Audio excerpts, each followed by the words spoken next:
proper professional me, this is what I usually do. So, you want to become a game developer in 2026, but you don't know where to start. That's fine. A lot of new game developers have that same feeling. So, here are my top 5 tips on how you can get started with game development in 2026.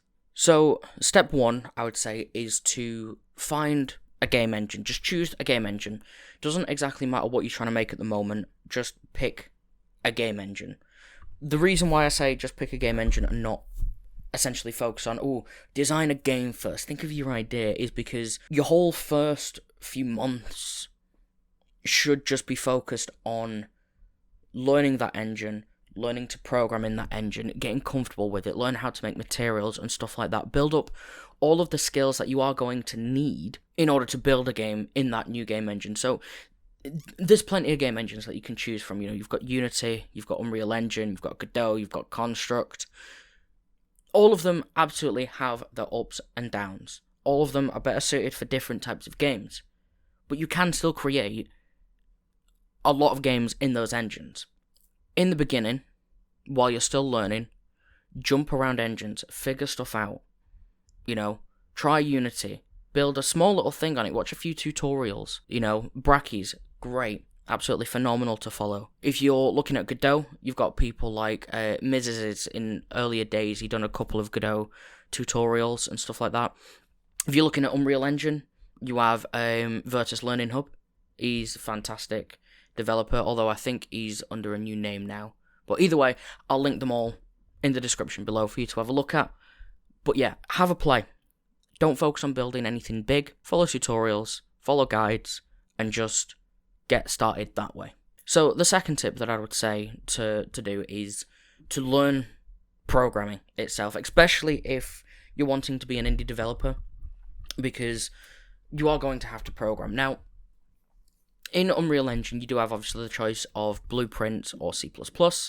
If you are a beginner, feel free to start with Blueprints. If you're more experienced and don't really like visual scripting like me, obviously jump straight into the C++ side. But in general, I would say have a look around on YouTube. Udemy, stuff like that. There's a lot of free courses for that particular programming language. So again, if you're in Godot, there's GDScript or C#. Unity, you've got C#.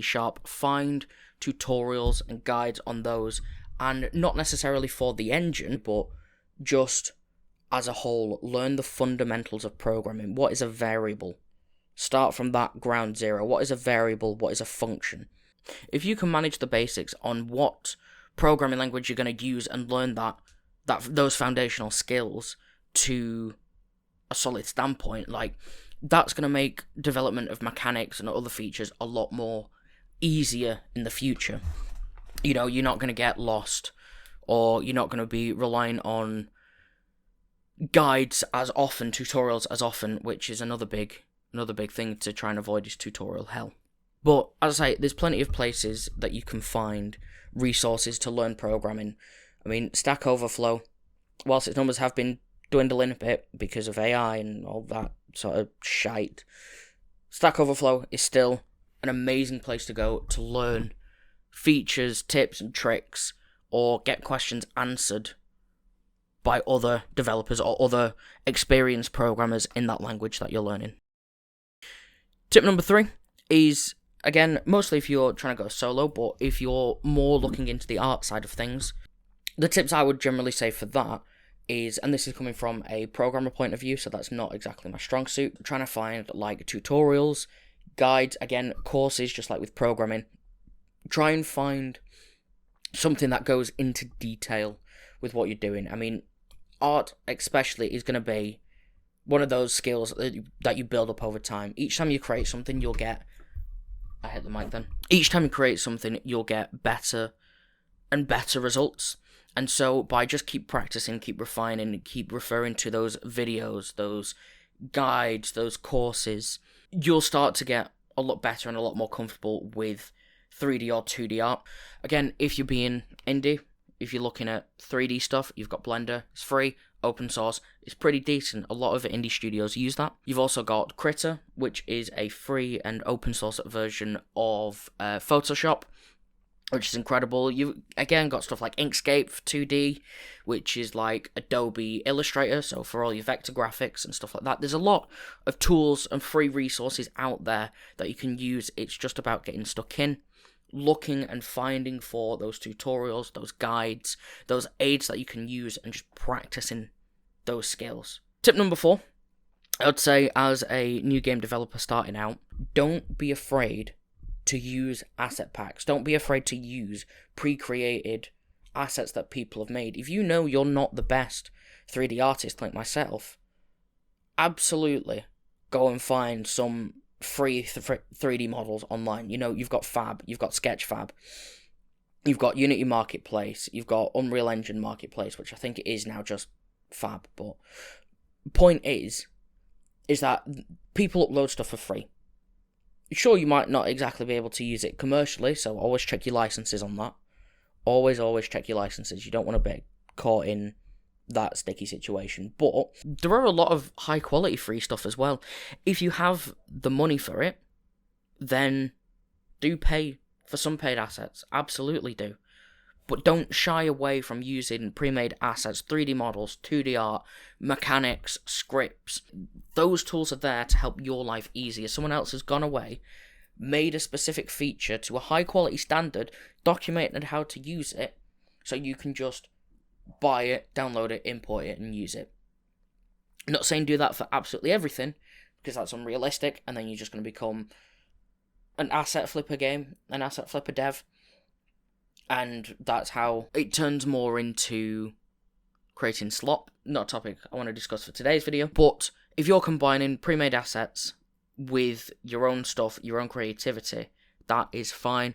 That is good. It helps you out. So don't be afraid to do that.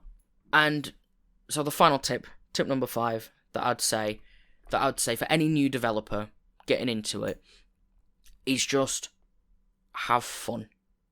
Enjoy the process. You know, it sounds like it's one of them sort of straightforward, oh yeah, obviously, enjoy the process. What kind of a tip is that? But game development is fun.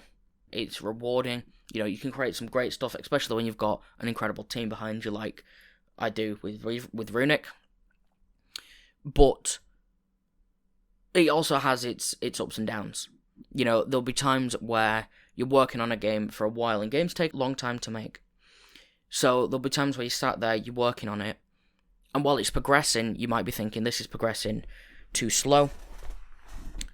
You know, it's progressing too slow, I'm getting demotivated, and that will happen a lot. You'll build up during your multiple years of programming, whether you're beginner or experienced, you will build up an absolute graveyard of unfinished prototypes and works that you just lost motivation for, you know, couldn't be bothered, and that's fine.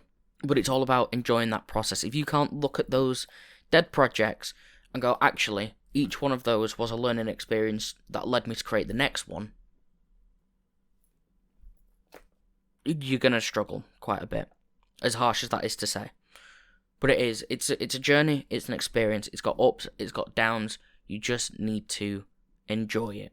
And eventually, you'll create something decent. Or at least something that you're proud of. It started raining outside. Bitch.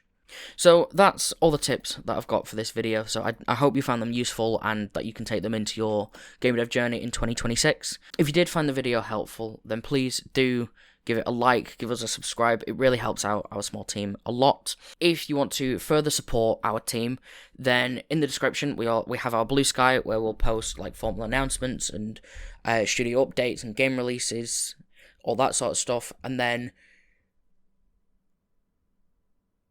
I'll also link down the Patreon that we've got, which we release a lot of behind-the-scenes little clips in development footage, and you can get a bunch of other cool rewards with that. You get, like, videos day early.